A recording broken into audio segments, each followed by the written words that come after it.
When asked to find the domain, you ask yourself 3 questions.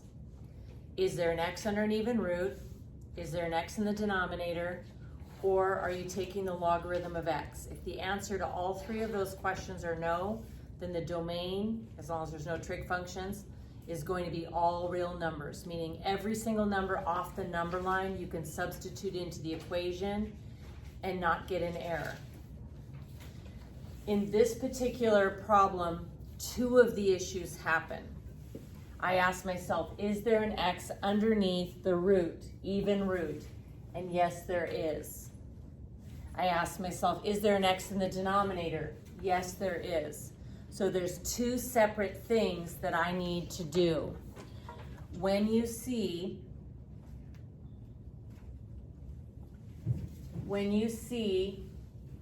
an x underneath an even root, you set what's underneath the root. Don't get distracted by anything around it.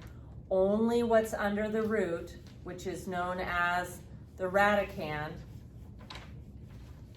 I'm gonna just, let's make that blue. Okay, that's the radicand. You set the radicand greater than or equal to 0. And these are gonna be the numbers that I can substitute into the equation. So I'm gonna put 5 plus x greater than or equal to 0, keeping that positive or 0. Solve it, subtract 5 from both sides. And I know that the numbers I can plug in so far are numbers that are bigger than or equal to -5. Let's just quickly try a number that's not in there. -10 is not bigger than or equal to -5. If you try to put in -10, you'll end up square rooting a -5. That's why I can't use that number. So far I can use any number -5 or bigger. Okay, then the second issue that came up is there's an x in the denominator. So what I want to do next is, as soon as I see the denominator, an x in the denominator, you want to set the denominator not equal to 0. So I take everything that's in the denominator, set it not equal to 0. If I add x to the other side, I find out that the x cannot be the number 4. We've got to make both of these happy. We can use numbers that are bigger than or equal to -5, but we cannot use the number 4.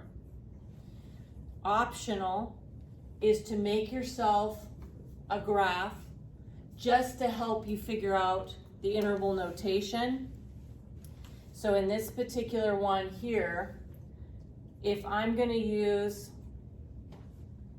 -5 and larger, that is saying use all these numbers. But if I say the x cannot be 4, that means I need to come in and remove the number 4. Interval notation, we're going to write that from left to right. So we can use starting at -5. And so that means that we're going to have a bracket because we're including it, -5 through 4.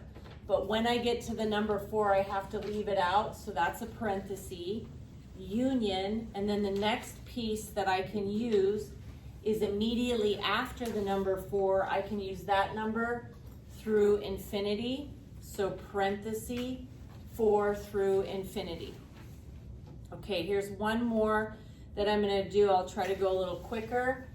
So we are asking ourselves, do I have an x under an even root, and do I have an x in the denominator of a fraction? And the answer to both of those is yes. So what we're going to do is immediately set the radicand greater than or equal to 0, and the radicand is -8 plus x. Okay, so that part, -8 plus x, is underneath the root. Solving it, I'm going to add 8 to both sides, so I can use the numbers 8 and bigger. Then I come over and I set the denominator, which is the entire thing. Everything in the denominator not equal to 0. So to solve, I'm going to square both sides. And when I square both sides, I have negative 8 plus x equals 0, because the square of a square root gets rid of the root, and 0 squared is 0. Add over 8. And this says don't use the number 8. The numbers I'm allowed to plug into this equation have to make both of these happy. So starting off with what's on the left, this says that I can use the numbers 8 and bigger. But then I find out, nope, I actually cannot use the number 8. So I'm going to have to come up and remove the number 8.